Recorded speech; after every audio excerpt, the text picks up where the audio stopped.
Hello, Maria. Hello, Eva. Now, you're the operations manager for Travellers Aid.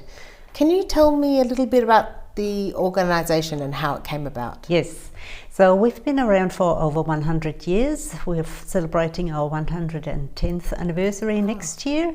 But before that, even before that, in the 1860s, we had a presence at back then Spencer Street Station, now Southern Cross Station, under the banner of the Young Christian Women's Association. And in 1916, because of the huge demand for the organisation, that was established as its own organisation then.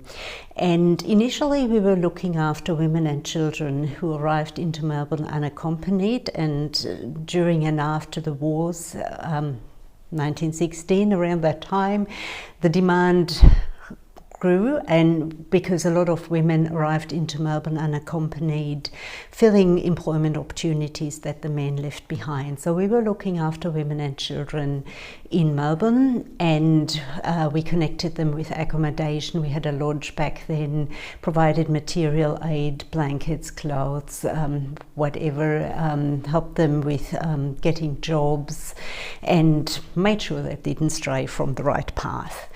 And it wasn't until the 1970s when the service also opened up to men, and that was because of the rise in homelessness in the city. So we started also providing services to men, particularly through our emergency relief program, where we assisted with travel fares for people to get home or to a safe place. And then in the 1980s, with the deinstitutionalisation of disability, more and more people were brought in by members of the public and the police, because there were no services around. But if people with a disability needed to go to the toilet or needed assistance with a meal, there was no one around, so they were brought into our facilities, and we started providing personal care. And we still do that at our facilities at Southern Cross Station and Flinders Street Station. How interesting. So it almost is like Travellers Aid kind of crosses over even into advocacy and accessibility. It does. So since, as I said, since the 1980s, we've provided services for people with disability. And then in 2005, when the new Southern Cross Station opened, there was a need for more mobility services in that new station, because the distances are now quite far. Yes. And for someone who might be capable of walking and wayfinding for a small distance, that station has put a major barrier in people's way. So that's when we started providing a buggy service and personal guidance at Southern Cross Station. And since then we've grown into other areas as well. 2008 we reopened at Flinders Street Station, and in 2018, we started with a pilot program at the MCG to provide assistance for AFL supporters to get from Richmond Station and Jolimont Station to the game. And that was because older people, a lot of the older fans, they weren't able to come to the games anymore. And then having a service like that just opened up the opportunity for them to continue coming to the games. And even though Travellers Aid doesn't run that service anymore, the service still exists. And from that, we also went to other events. So now we're at all the major events in Melbourne and a lot of smaller events. We're at the Australian Open, the Formula One Grand Prix, Melbourne International Flower and Garden Show, Comedy Festival, a lot of events in Melbourne. And in like 11 years ago, we expanded into regional Victoria. So now we've got 3 regional sites in Seymour, Ballarat and Geelong. And we also now open a service at the new Parkville station with the opening of the tunnel. And that's to connect people from the station to the medical precinct around there. Wow, that's such an expansive service. And I have to admit that I didn't even know it really existed until I saw you at the Try Before You Ride event at the Southern Cross, which was to introduce people with disabilities to the services that exist on the metro system, on the public transport system. Yeah, so Try Before You Ride is a really important event. So the transport providers and the Department of Transport and Planning and some other stakeholders come together. We had that event at Southern Cross Station. There are also some regional events every now and then where people with disability or mobility challenges, mental health issues can trial a train or a bus or a taxi that is stationary, where they don't have to worry this might take off before I get settled. So people can really experience what it's like to get on a V-Line train, on a metro train, on a coach. They can use our service to get around the station. So just to make sure people get familiar with public transport and can use public transport if they choose to. What a wonderful service.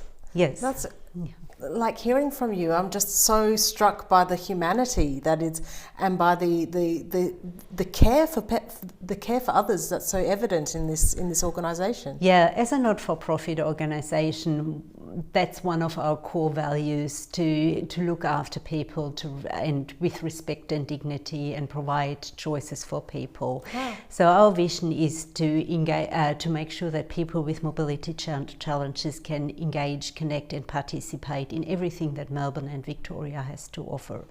And we've got a range of, we've got paid staff, but also a huge pool of volunteers, currently around 150, but steadily growing in the lead up to the busy event season. So if there is anyone in your audience who's interested in volunteering with us, yes, but definitely go on our website and register your interest. Excellent. And what's the website? travellersaid.org.au. Is there www before that? There is a www before that, yes. Okay, excellent. Could you let me know about the experiential training that you offered, delivered by disabled peers? Yes. So for the last probably 10, 15 years, we've also, coming back to the point you made before around advocacy, we've also invested in delivering training for people, mainly in the public transport sector, but also hospitality and other sectors, to ensure that people feel comfortable and confident engaging with people with disability. So we've got an online training module, but we also have an experiential workshop where people with lived experience facilitate a workshop for small groups of people to be either out on the network, experiencing the network, the public transport network with a simulated disability, or we can come to a venue or to someone's business and provide a tailored training session there. As I said, all of our facilitators have a disability and can talk firsthand about what it's like to experience a space or the public transport network or whatever it may be with a disability.